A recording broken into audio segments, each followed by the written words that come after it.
charger in the box?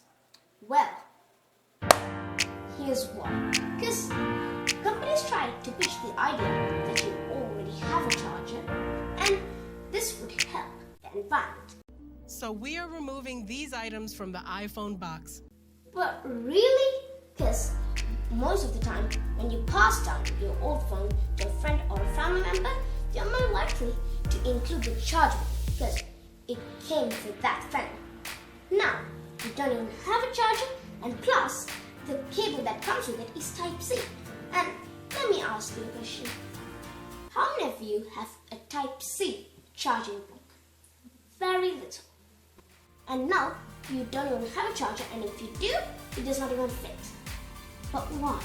Because this is just a way for companies to make more profit. Because they are first of all not even including the charger for free, and then making you buy a charger separately for $50, which comes with an extra layer of packaging, which is not environmentally friendly at all. Because this is just a way to make more money instantly. But what's the solution? I got two words for it. Gallium nitride. Well, gallium nitride chargers are about 3 times efficient as silicon-based chargers, meaning that they are better at heat dissipating while being smaller and portable, meaning you can take them anywhere and charge this device varying from phones to tablets to laptops more efficiently and fastly, depending on the model. So, what should companies do?